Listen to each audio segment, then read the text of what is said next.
안녕하세요. 청소년 사역자로 15년째 섬기고 있는 김맹 목사입니다. 오늘 제가 여러분과 함께 나눌 주제는 크리스천은 동거하면 안 되나요? 크리스천은 혼전순결을 지켜야 하나요? 입니다. 제가 이 주제에 대해 나누려고 하는 이유가 있습니다. 고등학생 신방을 다니다 보면 가끔 학생들이 물어보는 질문에 당혹스러울 때가 있습니다. 예를 들면 이런 것들이죠. 목사님, 첫사랑은 언제세요? 목사님, 연애할 때 스킨십은 어디까지 해야 하나요? 목사님, 몸은 왜 그렇게 크세요? 전혀 생각하지 못했던 질문들을 들었을 때 순간 어떻게 대답을 해줘야 하나 고민하기도 합니다. 얼마 전 차를 타고 학생들과 함께 신방 중이었습니다. 다 함께 차 안에서 즐겁게 이야기하며 가고 있었습니다. 그런데 그때 여학생 한 명이 저에게 이런 질문을 했습니다. 그 질문은 지금까지 제가 받아본 질문 중에 제일 당황스러운 질문이었습니다.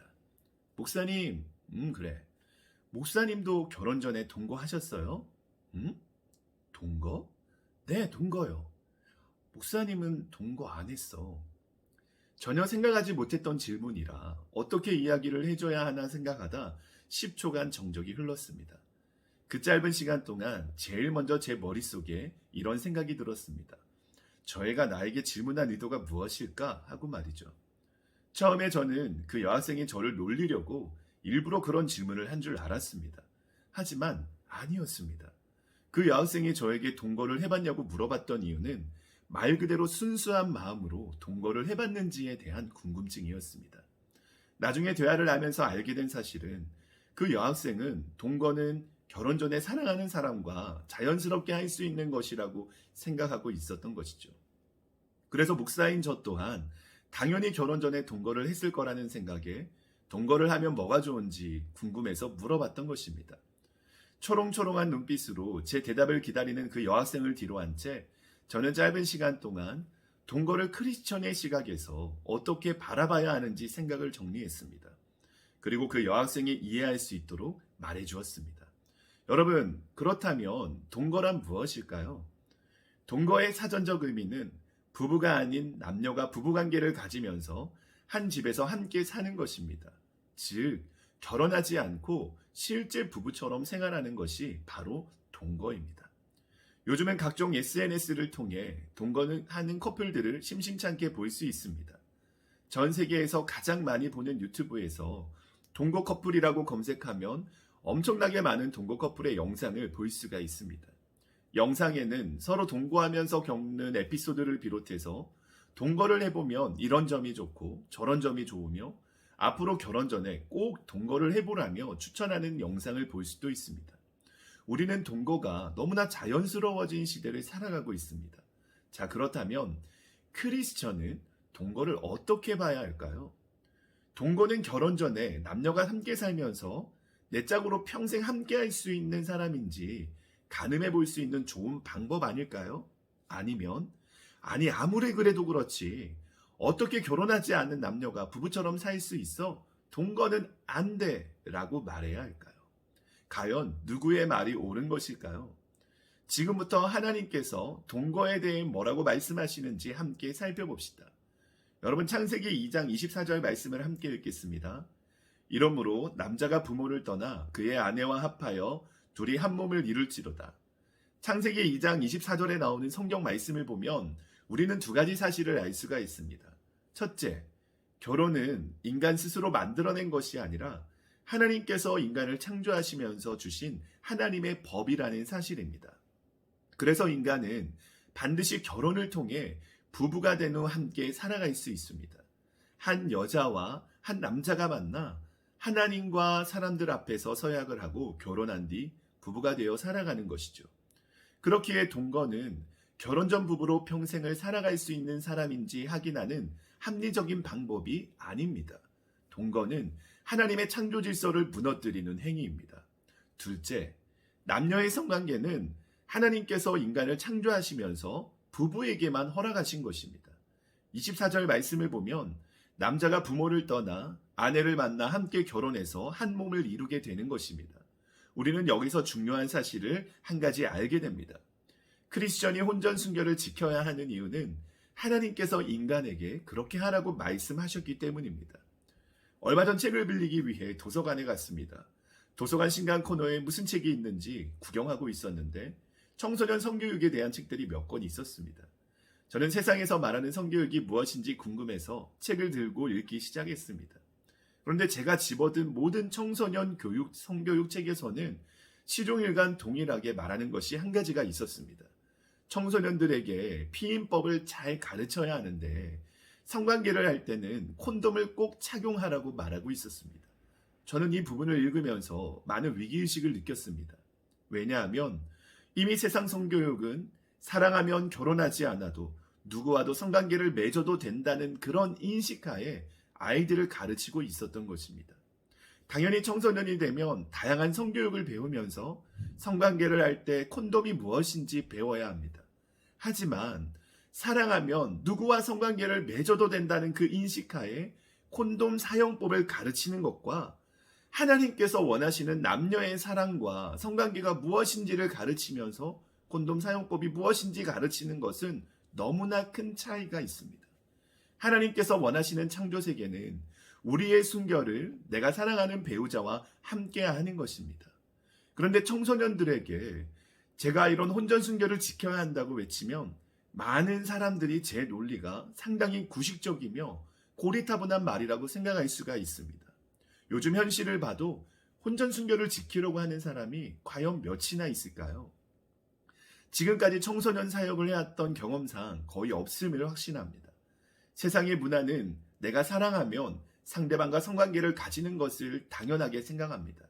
그런데 문제는 크리스천까지 이런 문화와 가치관에 물들어 동거는 결혼 전에 할 수 있는 아주 합리적인 방법이며 결혼 전에 사랑만 하면 상대방과의 성관계를 가져도 괜찮다는 잘못된 생각에 사로잡혀 있습니다.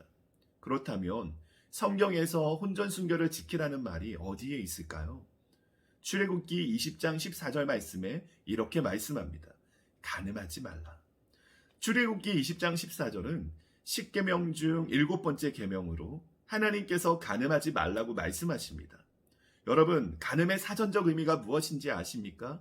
간음은 합법적인 혼인관계를 벗어나 가지는 성관계로서 결혼 전이나 결혼 후 배우자가 아닌 사람과 성관계를 가지는 것입니다. 그렇다면 예수님께서는 간음에 대해서 뭐라고 말씀하셨을까요? 마태복음 5장 27절에서 28절 말씀을 함께 읽겠습니다. 또 간음하지 말라 하였다는 것을 너희가 들었으나 나는 너희에게 이르노니 음욕을 품고 여자를 보는 자마다 마음에 이미 간음하였느니라.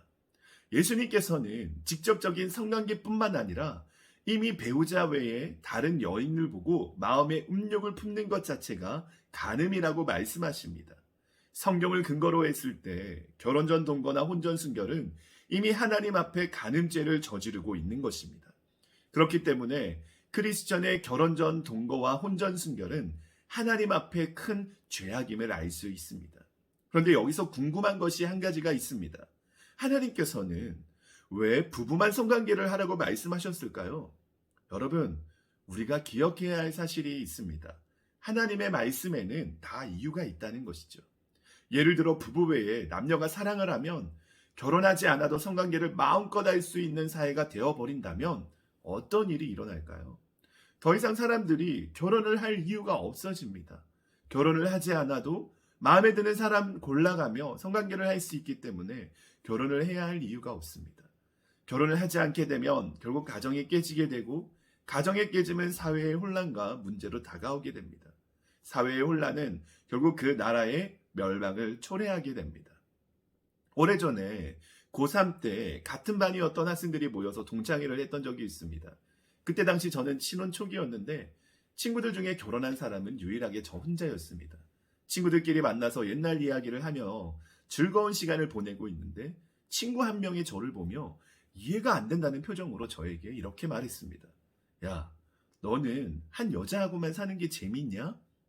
아직 결혼하지 않았던 친구였기에 저는 웃으면서 넘어갔지만 속으로는 친구의 질문에 적잖은 충격을 받았습니다.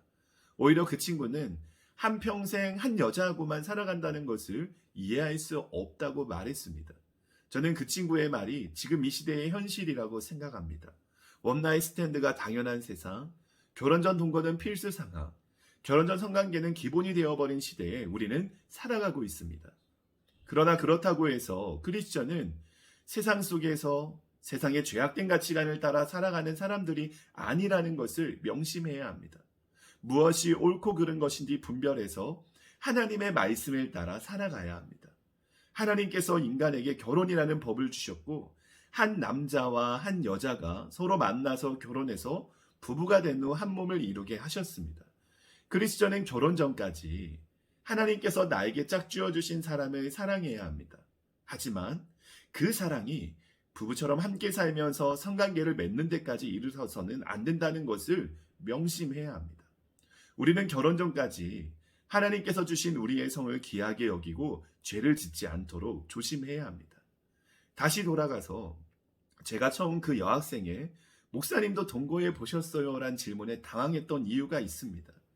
저에게 질문한 그 여학생은 구원의 확신도 있었고 신앙생활도 열심히 하고 있었으며 예수님을 사랑하는 학생이었기 때문입니다. 자, 그렇다면 그 여학생은 왜 결혼 전에 동거를 할 수 있다고 생각했던 것일까요? 첫째, 아무도 그 여학생에게 동거에 대해 말해준 사람이 없었습니다.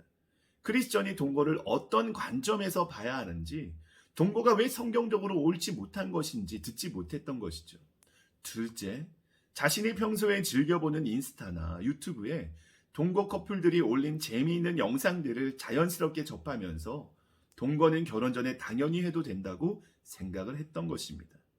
여러분, 오늘 이 시대는 선과 악의 경계선이 모호해진 시대입니다.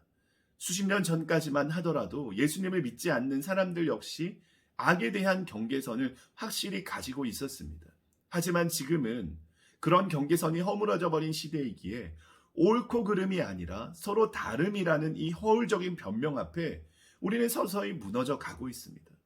그럼에도 한 가지 감사한 것은 아직까지 깨어있는 크리스천들이 많이 있으며 하나님의 말씀을 따라 살기 위해 치열하게 세상에서 버텨내며 싸워나가고 있다는 사실입니다. 하나님을 향한 그 신실한 사람들을 통해 하나님께서 일하시기를 기대합니다. 여러분들이 그런 사람이 되기를 바랍니다. 마지막으로 현재 동거를 하고 있거나 연인과 사랑하는 감정을 넘어 육체적인 관계에 이르렀다면 하루빨리 예수님 앞에 나와서 간절히 회개하고 다시는 죄를 짓지 말도록 해야 할 것입니다.